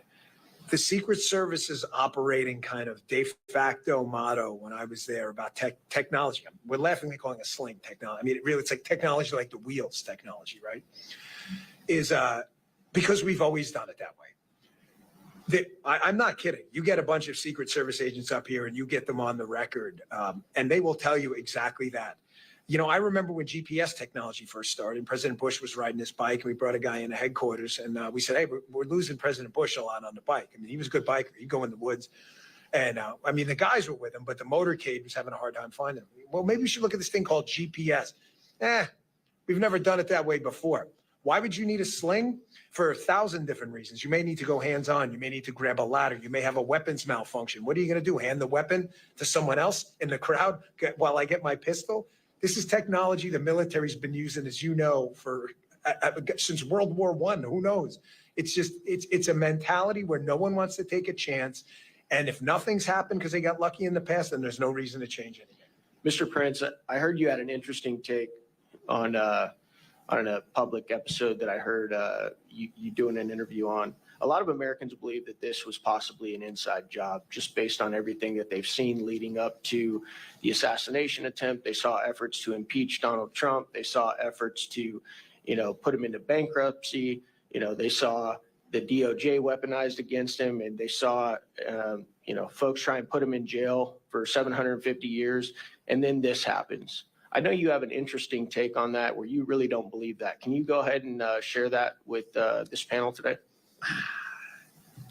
You're right. There is a long list of ways that the one political party has weaponized all aspects of government in our society against their political opponent. And that is exceedingly dangerous for the survival of the republic, because that can go both ways.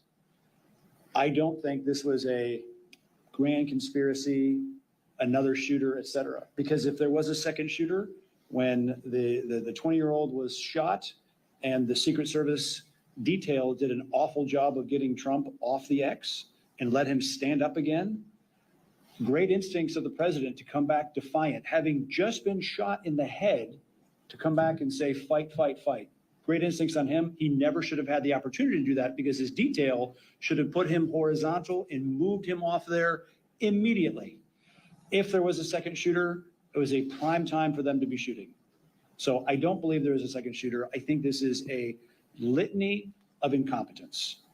And it speaks to, as we also remember the anniversary of the debacle of Afghanistan, our problem is we have a federal government that doesn't have any accountability in any way, shape, or form.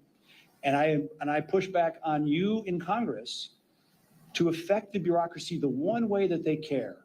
Cut their damn budget. Starve them out. Nothing else will get their attention other than their starvation. Well, I can definitely agree with that. I think all of us on here have been willing to shut the government if not willing to shut the border, and we've made that clear at times. With that, I'll hand it over for the Honorable Matt Gaetz for 5 minutes. I've learned a lot in this session, and here's what I think I've picked up. One thing did not go wrong that resulted in President Trump being shot. Mr. Bongino explained the 3 different layers and the lack of air controls. Mr. Shaffer explained the comms breakdowns. You got the paperwork back and forth with the field office and headquarters. So all these things are going wrong. So then the obvious question is, why did that systemic cascading failure occur? And I think you've given us really good testimony as to why. First, it's Bongino saying, well, this was bound to happen based on these structural failures with technology failures, with this embrace of DEI and a quota system. You had a very low floor to start with. And then I don't want to bury the lead here. You heard Mr. Prince's testimony that he believes that a motivation here might be they just didn't deem Trump a sufficiently worthy protectee, and that could inform on it. And then I think the most damaging, and I never really contemplated until you gave the testimony, Mr. Bongino, that giving the Trump detail the assets they requested, air, additional manpower presence, more folks, so that not everything is pushed out to locals, but indeed is the folks that have gone through the type of training that you provided in Maryland. Well, that was because that kind of a forced posture could make Trump appear more presidential, more ascendant, more in charge. And I do think that in addition to what Mr. Prince has said about budget, there are things Congress can do to direct specific demands for documents around those 3 vectors and work on all of them. To the structural issues, Mr. Prince, is it something leadership can fix? Because one thing we've found is that you try to put downward pressure on any budget around here for anything, and it's like you're committing a war crime. And in some cases, we've seen some agencies improve when you get the right leadership in and can administer an effective agency. What's your perspective on that? I remember in the late 80s, during the Iran-Contra crisis, controversy, and the CIA was not being forthcoming with some documents that Congress had requested. And of course, the Democrats were in charge of Congress then. Tip O'Neill was the speaker. He made it very clear that he was specifically withholding all the pay for all the SIS, the Special Intelligence Service, senior intelligence service officers at CIA headquarters until those documents were delivered. Shocker, the documents were delivered by Friday to the Congress. Bureaucrats will respond to very specific pain points. I think it even speaks wider than this debacle in Butler, Pennsylvania, but the fact that and it speaks to under-resourcing Trump. They no-resourced Bobby Kennedy, RFK, when his uncle assassinated while president, his father assassinated while attorney general for the act of politics in America, and they denied him. So it is not too much to surmise that a politicized Secret Service succumbing to the whims of Jill Biden, sending 4 post holders to cover Trump, 12 to cover Jill Biden. At that point, no coverage of Bobby Kennedy. Again, this can only be solved. Congress has the power of purse. Use it as a large bludgeon. Yeah, Mr. Shaffer, is there any dynamic you think I've missed in sort of summarizing this as, low agency performance generally layered with the other dynamics that the other witnesses have shared?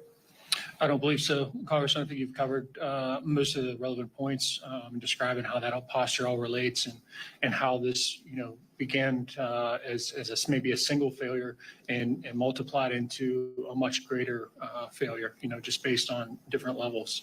I'll say that, the local law enforcement agencies that were involved that day, both tactical and non-tactical, were improvising, adapting, and overcoming to a lack of intelligence that was provided to them that day.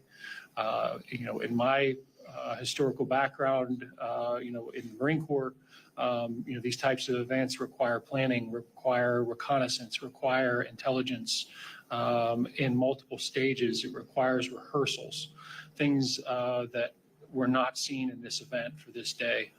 My knowledge is when I came onto the scene that morning, that I was fed multiple briefs and multiple maps of the area. I gathered information as much as I could the night before, which is about the same time as my commander had received the briefings for that day. So we really felt like we were on the back foot and just tried to overcome that throughout the day and gather what we could. Great, thank you. My time's expired, but I think you've all provided us excellent areas for further inquiry.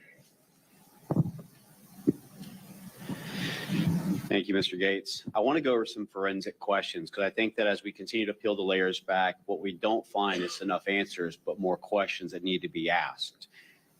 Just in a quick yes or no, do you find it odd that literally only days after the attempted assassination on President Donald J. Trump, while the roof was too sloped to place individuals for counter-sniper operations, that it wasn't too sloped to a roof for the FBI to go ahead and tamper, in my opinion, with evidence by washing the roof off that may have had significant evidence on it? Do you find that odd? Yes, I do, Congress. Mr. Prince? Yeah, I certainly don't realize, I understand what the rush was to wash a roof. Mr. Bongino? No doubt. Do we also find it odd that as of recent, one of our colleagues, Representative Higgins, had uncovered the fact that the body of Matthew Crooks had not only been released and cremated, but that the coroner who's responsible for releasing the body had no knowledge of it? Mr. Shaffer? Yes, absolutely. Mr. Prince? It sounds like destruction of evidence. Mr. Bongino? Given the gravity of what happened, absolutely. Do you also find it odd that no ballistics, no toxicology report, no confidence in the actual, proof of who it was who took the shot has been provided to date? And also, just to follow on to that, how quickly the crime scene at the home was actually released before any evidence had been obtained and released? Mr. Shaffer? In total analysis of your question, I think it warrants maybe a little more than a yes or no. I absolutely find that to be troubling. I also find that there were multiple friendlies that engaged the shooter that day, and no report has been given back to that local agency that was involved in that information. I feel that's critical. Mr. Prince?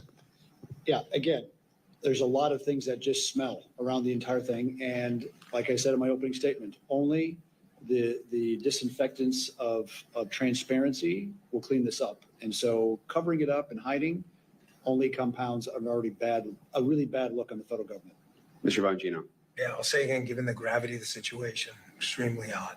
Do we find it odd that in addition to a 20-year-old not having a social media presence and being scrubbed, that in addition to having the knowledge on how to create sophisticated explosive devices with a multi-channel transmitter, that there was also leaked evidence or leaked information on regards to 3 encrypted accounts?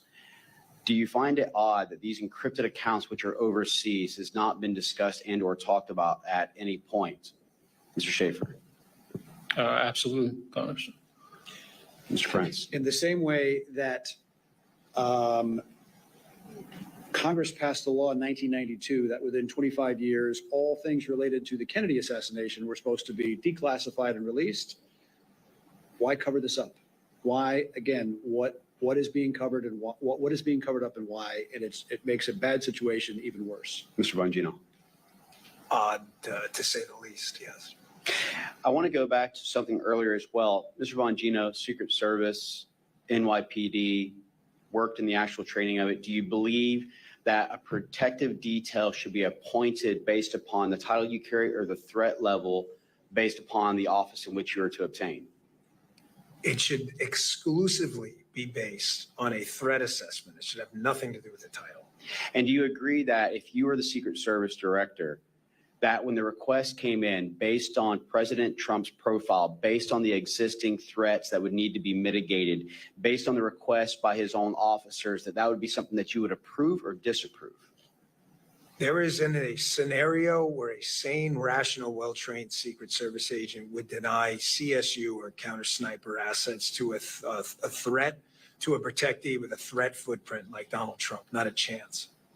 Well, I really appreciate that. And I know that you're enjoying the private sector, but I can tell you we'd have been far better off by having the director of the Secret Service be Dan Bongino than it be Ronald Rowe or Director Cheadle. I'm going to go ahead with this and turn it over to my colleague, Mr. Honorable Chip Roy, for 5 minutes.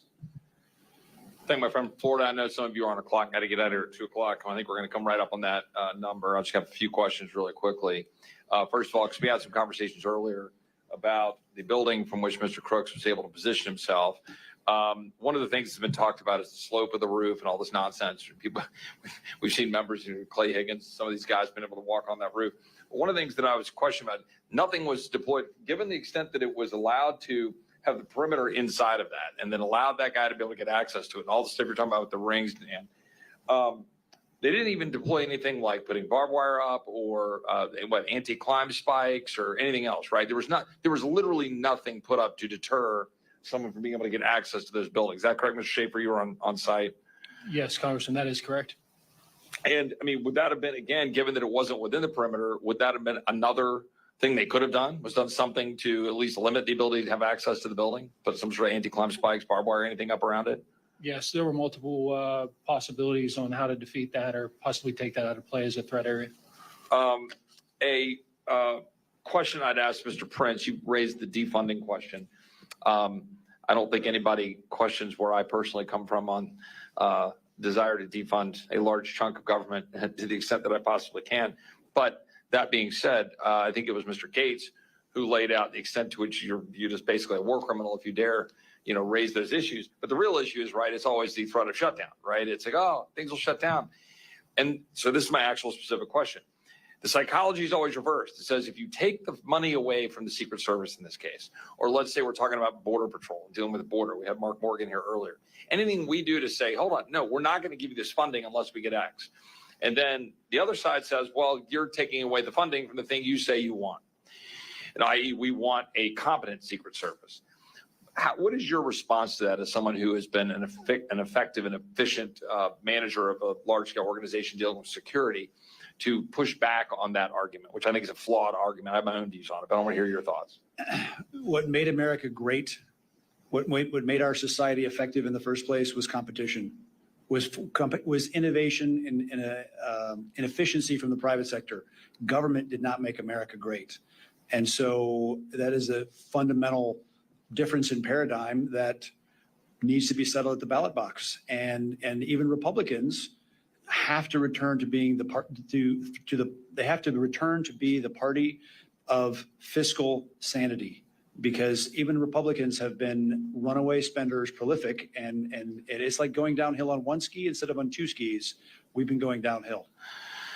Mr. Shaffer, and this is a question that I don't know exactly what you're going to say to it, but as someone who's on the ground and familiar with it, was there anything, we have that video, which I'm not going to pull up for sake of time, where you've got the sniper sitting up on the roof behind the president, right? And seemed to be looking across the direction where Mr. Crooks was located.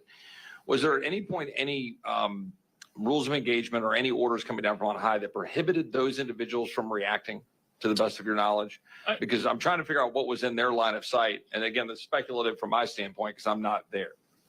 Sure. So I can speak on both locations. So the north team, we'll call them, in the northern side of the buildings there, had a few obstructions visually to be able to engage them, to engage the shooter at that point in time. The southern team had a much better vantage point. And that speaks directly just to the location and proximity to where the shooter was located. However, going back to our earlier discussion about compromised authority, and Mr. Bongino can add to this as well, in that capacity, we don't need authorization. We don't need any other things other than the prerequisites for a threat to meet a deadly force response. I appreciate that. Mr. Bongino, I'll let you comment on that, and I'll ask you one more question in closing, because I know you need to go. We had some reporting from Ms. Crabtree, who was here with the panel earlier and is here with us now, earlier about the potential engagement or interference, I should say, by Iranian authorities in terms of our ability to protect our president, Secret Service, and so forth. Do you have any perspectives on that and why that's particularly problematic, or anything to add about that, and how our foreign adversaries are viewing what we're seeing unfold in front of us? Well, I want you to keep in mind that we've known about the Iranian threat after the death of Soleimani to John Bolton, Donald Trump, former President Trump, and others for well over 3 years now. So there's no, keep in mind, this is a regime that has a history of documented terror attacks who sloganeers death to America. So they're not actually, their motives are, you don't have to investigate their motives, they tell you. They've known about it. If they have, and Susan's an excellent reporter, if you're not following her, you're making a big mistake on this. I have no reason to not believe her reporting or its accuracy. She's been that good. 3 sources, if I remember correctly. If these 3 sources are accurate, that we have been compromised and security allocation decisions are being made by people under the influence of the Iranian terror regime, then this is going to be a whole different panel if we do this again. By the way, I have to run. I'm sorry. I got to excuse myself. I'm sorry. I don't mean to be rude. Thank you. Thank you, gentlemen. I'm done. I yield back.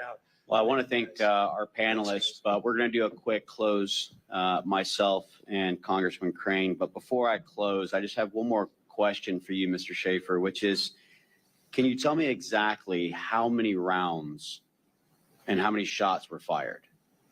Yes, so the total round count that was released after the investigations were done were 10 rounds, 8 by the shooter himself, the threat, and 2 friendly rounds after that. The 2 rounds both making impact, or can you confirm on this? That has not been made possible, or we have not had the opportunity to confirm that based on the withheld information of the autopsy report. And given your involvement in this, what also have you heard on the explosives and the sophistication of the devices? So the explosive devices that were used, the primary charge was a homemade variant known as ammonium nitrate and fuel oil, or AMFO, supposedly manufactured possibly in the residence of the home.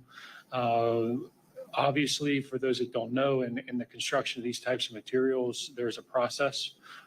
There are things that need to be procured, and most likely those things would have been located through online means, which again leads to more questions, in this matter. And then the programming of those devices were done with a remote detonating device that was specifically designed for that purpose, most commonly used in the commercial fireworks market. So needless to say that these types of devices being bought would have brought someone up on an FBI watch list, potentially, very much so like the Pakistani individual who was arrested on July 12th, who had traveled to Iran prior to coming into Houston, would have been on that FBI watch list. I want to just thank everyone who's here today. I want to thank everyone who is watching and participating in this. Needless to say, this is the beginning of more of these forums. This is not going to be the only one. We need to get further transparency and accountability for the American people. What we know is that not only was it a catastrophic failure, but all of our subject matter experts and our on ground has confirmed the suspicions that we all know to be true, which is how much of this is criminal gross negligence, how much of this was potentially compromised and purposeful intent, and how much more information is the FBI, the Department of Justice, the Secret Service, and Congress going to be willing to obtain in an effort to try and go ahead and provide this to you, we the people. I think that it's key that we not hide behind the lowest levels of classifications behind closed doors in any of our committees, understanding that Congress and our salaries are paid for by the American taxpayers, our House is paid for by the American taxpayers, and therefore the information too should be available to the American taxpayers. I think that we look at what was the coordination efforts between ESU, HSI, and Secret Service. I think we get to the bottom of who refused, not when, not what, but who refused the surveillance drone, who refused to utilize the communications that were provided, who refused to provide the site security plan that would have shown all the available buildings. Was each individual building numbered, and was those indicated during the time of the actual security planning? Where is Thomas Crooks as far as the toxicology and all the other reports? Where was the white van, and what is the follow-up? Why was the FBI so early to release? And even Attorney General Pam Bondi, the former Florida Attorney General, said she had never seen in her time as the Attorney General a crime scene released at such a rapid pace. What was the coroner's understanding of when the body was released, why and how? Why is it that they did not show up to the morning briefing? Why was the Kubota dealership only 400 yards away not being looked at? Where are the encrypted accounts, and why are we not getting further information? Again, I think that we're understanding that we've investigated the culture of the Secret Service and what needs to change, and why DEI is not healthy for our military, for our security services, or otherwise. But I think that we need to further investigate the questions of why did this take place? How did this take place? And what do we do to prevent it in the future and moving forward? I thank everybody, and I'll turn it over for the final and closing remarks by my colleague, Congressman Eli Crane. Thank you guys for coming. Thank you to the witnesses for coming today. I want to especially thank Ben Shaffer for coming out today. Anytime you're in law enforcement and you take the risk to come and testify before Congress like this, it takes a lot of courage. So Ben, thank you. I know a lot of other individuals would not be willing to come testify. I also want to thank Mr. Prince for providing your expertise. This is for any whistleblowers out there that want to work with this committee as we move forward, or this panel, whatever we're calling it. The email is now live if you want to reach out. It's J13tipline@mail.house.gov. That is J13tipline@mail.house.gov. Obviously, a big part of this panel, and how much success we have or don't have, is going to rely on whether or not we have people who are willing to whistleblow and come talk to us. And one of the reasons we're doing this, obviously, is because we don't want this to be memory hold. And that's what we see going on right now. It seems like the news cycle moves so fast that, this feels like it was 10 years ago already. And unfortunately, if we're going to make sure this never happens again, we need to stay on top of this. We need to keep it front and center, and we need to keep asking questions. And so that's why we're doing this. We'll continue to do it. But because we don't have subpoena authority and power here, we're going to need to rely on whistleblowers. So if you guys want to come talk to us, we'd love to talk to you. That's the place you can do it. Thank you guys so much for coming. We really appreciate it. Mr. Chairman, I just want to close with one last thing, which is just, we talk about this, we talk about the president. We've certainly, go ahead and put him up there. We just want to make sure we honor and respect the passing of Mr. Comparator. And we're going to keep seeking the truth, but someone died that day, and that's why this matters. It goes beyond just the assault on the president, but a man lost his life. Yield back. Well done.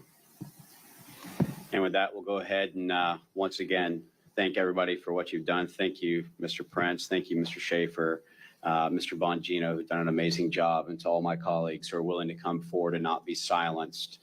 That's why this website's so important. We look forward to holding a follow-up forum with new information, as well as if we have other witnesses who are willing to come from earlier that's going to come before our forum. So we will be doing this again.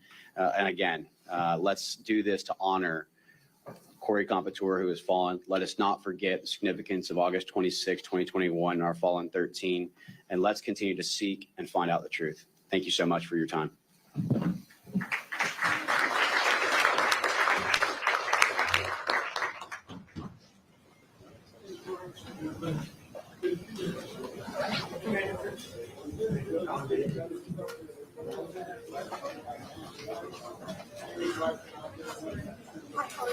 Okay, so that was interesting, to say the least.